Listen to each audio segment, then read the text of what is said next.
Selamat malam, Coach. Malam, halo Oke, semuanya. oke semuanya kita udah tersambung langsung sama Coach Pramnya ya. Gimana, Coach? Sehat-sehat, gimana kabar di sana? Alhamdulillah sehat, Coach. Gimana perkembangan Sehat basket semua. di sana, Coach?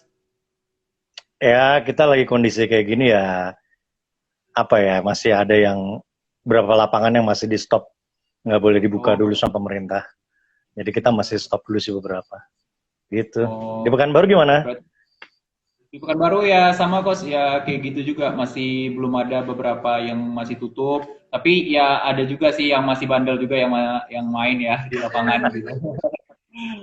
Kalau nggak bandel bukan di Indonesia dong. Oke, jadi saya mulai melatih di tahun 2000. Itu pertama pegang sekolah-sekolah biasa sih. Lalu saya mulai pindah ke Jakarta. Tadinya saya di Bandung, saya di Bogor, terus pindah ke Bandung, pindah ke Jakarta. Lalu saya mulai melatih beberapa klub. Saya sempat melatih timnas juga, usia dini, di usia remaja. Lalu sempat pegang beberapa akademi juga. Salah satunya akademi yang punya saya sendiri. Sisanya sih ya berjalan begitu aja ya. Karirnya biasa-biasa aja kok. Cuman Siap. jalanin aja. Selalu merendah ya, Coach ya. Enggak. Karena udah banyak yang tahu juga sama coach kan, yang pada anak-anak basket juga siapa sih yang nggak kenal coach Pram kan? Itu waktu mulai coach melatih itu pada umur berapa tuh coach? Saya itu umur 20 tahun. Saya emang 20 dari tahun. dulunya emang saya udah rencana nggak mau kerja kantoran. Jadi saya emang maunya ngelatih basket. Gimana caranya saya bisa hidup dari basket aja. Oh, memang memang dari awal udah fokusnya pengen ke basket ya coach ya. Ya, udah tujuannya gimana caranya hobi bisa bikin hidup saya lebih lebih tertata rapi lewat hobi saya sendiri juga. Iya coach, karena ya kan kata orang kan sih kalau udah hobi udah bisa menghasilin, ya kita enak juga buat ngerjainnya gitu kan coach. Benar. Hobi dibayar itu paling menyenangkan. Ini coach untuk berarti untuk pekerjaan utama hanya melatih coach atau ada pekerjaan lain bisnis gitu coach? Nggak ada, pekerjaannya cuma melatih. Ini udah nggak ada lagi, nggak ada kerjaan lain lagi. Tapi niat niat ke depannya Gitu. coach, niat pengen buat bisnis atau gimana gitu coach? Ada nggak bisnis? Saya bisa join mungkin di Pekanbaru. Oh, iya. Siap, rata-rata kan gitu coach. Ya ada yang nggak hanya fokus di basket kan, ada yang fokus ke lain juga, ke bisnisnya atau pekerjaan lain gitu coach. Berarti coach full di basket ya coach ya untuk sekarang ya coach ya. Saya full di basket. Suka masak sih, tapi nggak tahu yang nyoba enak apa enggak. Iya, bisa coach bikin kuliner bisnis. Bisnis kuliner. Kuliner ya. Coach Terus bagaimana gimana? cara gimana bisa coach bisa tahan nih sampai sekarang gitu? Karena kan kita tahu nih pasti orang mikir nggak mungkin deh hidupnya cuman jadi pelatih aja nih gitu. Pasti butuh kerjaan yang tetap juga gitu kan, buat Benar-benar. penghasilan yang tetap juga. So far sih gini, kalau saya tuh memang kerjaannya cuma melatih pertama. Untuk saat ini buat saya tuh pekerjaan melatih adalah profesi trust, saling percaya. Jadi kalau misalkan orang tua di sini sebagai yang punya anak-anak nih percaya sama saya, buat saya ini udah personal kok. Jadi kalau mereka udah percaya, it means saya udah jadi bagian dari hidup mereka.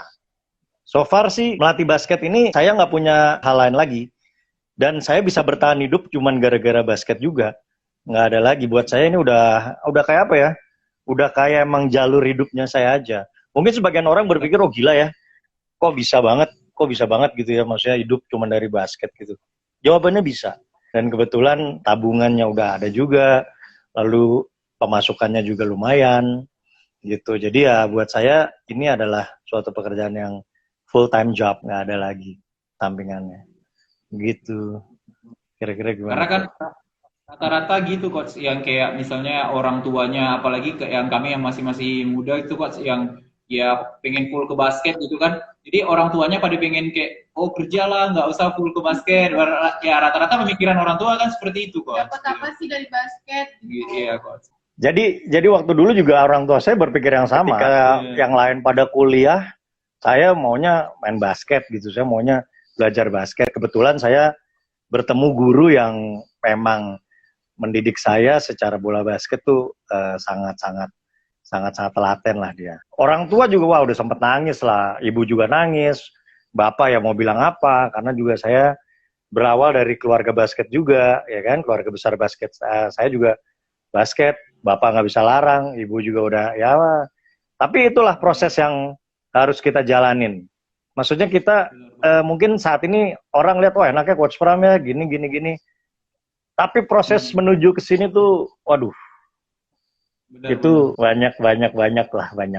Pernah kok cuman digaji 200.000 selama sebulan tuh pernah. Di dompet tinggal 10.000 itu pernah juga. Makan di, aduh ya banyak lah. Yang hitungannya udah nggak tahu mau ngapain, tapi tetap percaya sama basket. Nah, titik baliknya itu adalah ketika salah satu bos saya, dulu belum ada akademian nih di Indonesia nih. Dia datang dari Amerika, terus tiba-tiba dia telepon saya. Dia bilang, Coach Pram ya? Iya, saya nggak kenal sama dia. Coach, sorry nih, gue ngobrol dulu ya sebentar sama dia. Oke, saya bilang. Saya nih, gue bawa sesuatu dari Amerika, bawa mainan baru tentang basket dari Amerika. Saya dengerin aja kan. Terus beberapa orang yang gue tanya, nganjurinnya nama lo. Gue juga nggak tahu kenapa, akhirnya ya udah, gue telepon lo lah gitu kan. Ya udah. Akhirnya tuh dia bawa namanya akademi bola basket. Di Indonesia belum ada dulu. Di Indonesia ada klub doang. Nah, itulah bermulanya saya diajarin basket dari luar negeri, itu sama pelatih dari luar negerinya. Kebetulan di situ ada Haifan. Itu rekan saya tuh, kita berdua dulu tuh, Haifan sama saya. Tapi sekarang dia lebih terkenal lah. Terus kita berdua, ditambah lagi 2 orang, ikut di akademinya bos saya ini, namanya TNBA, The National Basketball Academy. Akademi ini di Amerika sangat-sangat bagus. Maksudnya dia memprovide banyak hal tentang NBA juga. Nah, bos saya tuh bawa franchise-nya ke sini. Nah, disitulah saya mulai belajar tentang bola basket secara tertata rapi lagi lewat bos saya juga. Nah, itulah muncullah tiba-tiba banyak orang-orang yang sekarang udah punya akademi, itu ya lihatnya ada punya bos saya juga. Ya, kalau kata orang kan, resepnya boleh sama, yang ngegorengnya beda. Ini ada pertanyaan dari penonton nih, dari Dani Ray. Oke, waktu Libama DKI pernah berantem sama pemain nggak, Coach? Wah, Dani Ray nih, salah satu pemain yang saya pernah didik juga di Perbanas. Sekarang udah terkenal ya, udah terkenal banget. Kalau mukul orang sih saya nggak pernah lah, terbatas di lapangan kita trash talk ya harus. Jangan sampai orang lebih hebat dari kita ya kita harus. Mau gimana pun caranya kita harus tetap pede di lapangan. Apapun, whatever it takes. Gitu. Jadi ya kalau berantem saya nggak pernah. Gimana sih Coach? Ada boleh tips-tipsnya buat para pelatih-pelatih baru gitu kan, agar menjadi coach terbaik gitu, bisa ya seperti coach lah gitu. Kalau buat saya sih lebih kepada confidence saja sama diri kalian. Rintangan itu selalu ada, keraguan itu selalu ada. Bahkan saya dulu sempat meragukan diri saya sendiri. Ketika semua orang sudah meragukan bahwa, wah lu gimana sih nggak bisa lalu dari basket gini-gini. Wah itu udah kanan kiri udah ngomongin. Akhirnya ada sempat keraguan dikit, tapi saya balik lagi percaya sama apa yang udah saya percayain. Bahwa bola basket harus bisa menjadi jalan hidup saya. Dan emang ternyata bisa membawa saya bisa sampai saat ini. Gitu. Nah jadi kalau buat saya, buat pelatih-pelatih muda, berteman sama proses hidup tuh kalian wajib berteman dengan proses hidup kalian. Apapun hadangannya, tetap percaya sama tujuan kalian. Keraguan, bahkan dari keluarga sendiri, bahkan diri sendiri, itu banyak banget. Tapi kalau kaliannya tetap percaya, terus mengerjakan sesuatu dengan sungguh-sungguh, saya rasa sih semua baik-baik aja. Gitu sih. Itu tips and triknya paling. Kalau basketnya sih sama kok. Kalian tinggal buka YouTube, tinggal buka Google dan lain-lain, kalian baca-baca. Saya juga gitu, baca-baca tiap hari. Ada beberapa page gitu ya, beberapa halaman baca, udah. Satu hari dua halaman aja. Satu hari 2 halaman baca, beres. Gitu sih. Selama ini Ya, udah megang tim mana aja sih coach? Yang paling menarik tim mana? semua tim yang saya pernah pegang itu menarik. Semua punya cerita sendiri-sendiri. Kalau saya bekerja dalam satu institusi, institusi tersebut mendapatkan 100% dari saya. Saya nggak akan ngurang-ngurangin karena pilih-pilih gitu ya, nggak pernah. Saya akan selalu berikan 100% apa yang saya punya. Jadi kebetulan saat ini saya lagi di Victoria Jakarta sama di Cakra Sakti. Cakra Sakti saya pegang KU14, di Victoria saya pegang KU18. Dua-duanya punya hal yang menarik, dua-duanya punya ideologi yang menarik tentang bola basket, dua-duanya penuh dengan pelatih-pelatih terbaik, dan dua-duanya buat saya juga mempunyai karakter masing-masing. Jadi kalau buat saya tim mana yang lebih menarik, saya rasa semua menarik karena semua punya cerita sendiri-sendiri yang buat saya masih ingat sampai sekarang. Jadi ya itu buat saya nggak bisa di satu sama lain, nggak ada yang lebih penting lah. Semuanya sama, gitu sih. Kalau misalnya coach, apa sih yang pencapaiannya yang belum tercapai nih, yang ingin banget yang coach capai selama jadi pelatih, yang belum kesampaian nih? Kira-kira apa tuh coach? Kalau buat saya, akhirnya bola basket sudah mengisi kehidupan saya lebih dari cukup. Sekarang saya ingin mengembalikan ke bola basket. Jadi bola basket yang harus merasakan apa yang ada dalam diri saya buat bola basket. Kalau bola basket sendiri buat saya udah lebih dari cukup. Bahkan ini udah bonus yang berlipat-lipat lagi. Kalau mikir mau jadi pelatih dulu, sempat mikir jadi pelatih luar negeri gitu. Ada tawaran datang ke saya gitu, di Singapura sama di Malaysia. Tapi kalau dihitung-hitung, lebih enak di negara sendiri. Gitu. Jadi ya, saya jalanin aja. Selama umurnya masih ada, tinggal kita pilih-pilih aja tawaran-tawaran yang datang ke kita. Buat saya sih, saya udah lebih dari cukup untuk ada di basket ini. Dan saya yang harus memberikan kontribusi ke basket, mestinya. Dan saya nggak tahu basket udah dapat kontribusi dari siapa belum. Kayak gitu sih. Coach, ini ada yang nanya nih dari GoFundMe Ya. 08. Katanya apa sih Oke. perbedaan klub dan akademik? Salah akademi. Klub dan akademi, bedanya. Oke, buat saya di klub itu kalian bisa mengambil prestasi sambil berlatih bola basket. Jadi gini, kalau ada prestasi, tentu kalian akan mendapatkan penghargaan dari suatu lembaga. Nah, kalian akan bertanding nih, kalian berkompetisi satu sama lain. Itu di klub. Nah, kalau buat saya di akademi itu adalah menambah kekurangan yang nggak punya di klub.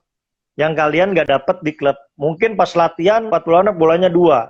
Habis waktu pas dapat giliran cuma sekali dribble lay up, ngantri lagi 40 anak lagi gitu. Nah, ketika di akademi, khususnya akademi ini ya, kalau saya di akademi yang saya buat itu khusus 15 orang, khusus 15 anak.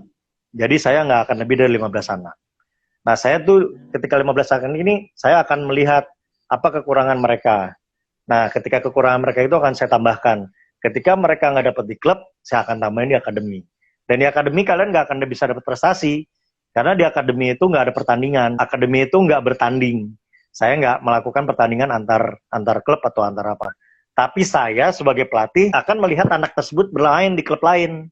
Jadi gini, kalau saya punya anak privat nih, saya pasti akan nonton di game manapun mereka ketika saya bisa.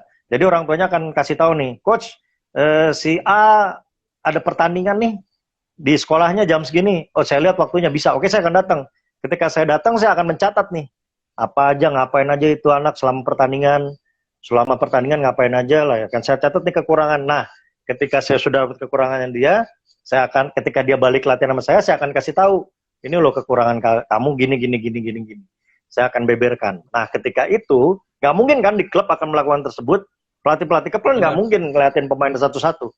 Nah, saya menjamin kualitas pemain saya dengan saya melihat ketika dia bertanding. Lagi pula tujuannya privat atau akademi itu adalah bukan saya ngajarin, tapi saya harus mengisi kehidupan mereka dengan apa yang mereka kurang. Jangan berpikir, wah ini saya ajarin gini ya, saya ajarin gini. No, saya akan ajarin apa yang kamu nggak bisa dan apa yang kamu perlu.